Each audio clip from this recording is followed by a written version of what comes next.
Bismillahirrahmanirrahim. Assalamualaikum warahmatullahi wabarakatuh. Innal hamdalillah nahmaduhu wa nasta'inuhu wa nastaghfiruhu wa na'udzu billahi min syururi anfusina wa min sayyiati a'malina may yahdihillahu fala mudhillalah wa may yudhlil fala hadiyalah. Terima kasih atas yang pertama-tama puji dan syukur saya haturkan atas karya Allah Subhanahu wa taala yang telah memberikan kita rahmat karunia kepada kita semua, dan juga atas kehadiran dan juga kepada baginda Nabi besar Muhammad yang telah membawa kita dari alam kebodohan hingga ke alam yang berilmu pengetahuan. Dan juga saya haturkan hormat dan terima kasih saya kepada dosen pembimbing saya, Ibu Aminah, SIP MPA, dan juga kepada teman-teman sekalian. Nah, di sini saya akan memaparkan hasil tugas yang telah saya baca dan telah saya telaah dari materi-materi yang telah diajarkan. Nah, saya mulai dari yang pertama adalah menurut Amon. Politik adalah interaksi antara masyarakat dan pemerintah dalam rangka proses pembangunan kebijakan bersama masyarakat, dan juga sistem politik adalah interaksi yang terjadi dalam masyarakat yang merdeka. Dan yang kedua adalah menurut Robert, sistem politik adalah pola yang tetap antara manusia yang melibatkan hingga ke tingkat yang tertentu yang mempengaruhi kontrol pengaruh, kekuasaan, dan wewenang yang berkecamuk di dalam. Kemudian kita akan melanjutkan ke sistem politik Indonesia. Sistem politik Indonesia diartikan sebagai kumpulan berbagai kegiatan dalam negara Indonesia yang berkaitan dengan kepentingan umum, termasuk proses penentuan tujuan ataupun proses mewujudkan tujuan.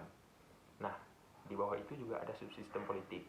Subsistem politik ialah terdiri dari pertama sistem kepartaian, yang kedua sistem pemilihan umum, yang ketiga sistem budaya politik, dan yang keempat sistem peradaban politik lainnya.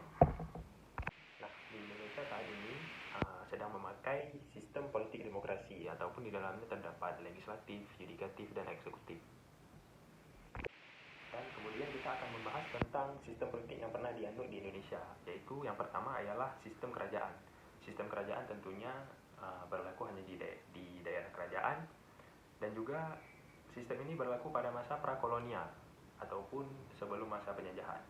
Nah, di masa ini tentu saja belum datang bangsa-bangsa pendatang yang ingin menjajah ataupun mengambil kekayaan alam Indonesia.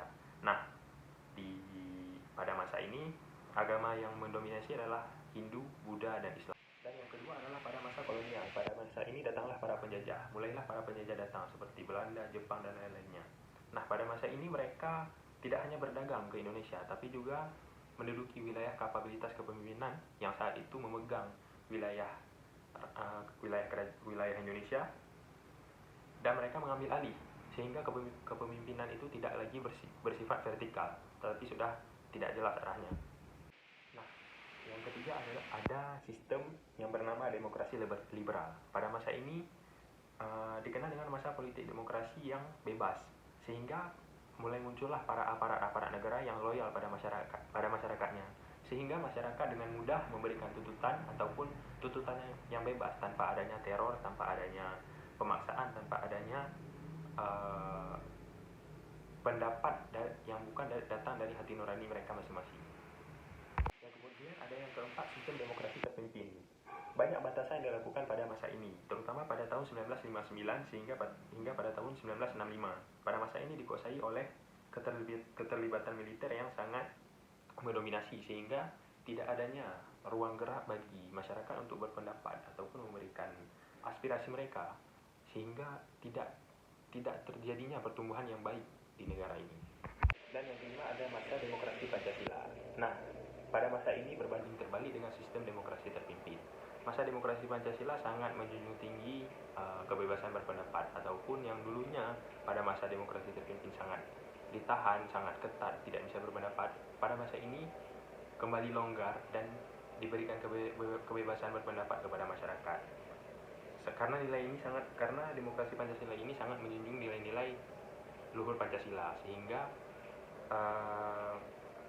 sistem ini merujuk pada prosedur prinsip kelembagaan yang bersifat demokratif ataupun lebih kepada musyawarah. Nah, itu dia tadi dari sistem sejarah ataupun sistem politik Indonesia yang berlaku pada masa dulu hingga sekarang. Nah, apabila ada kekurangan saya mohon maaf. Billahi taufiq wal hidayah. Wassalamualaikum warahmatullahi wabarakatuh.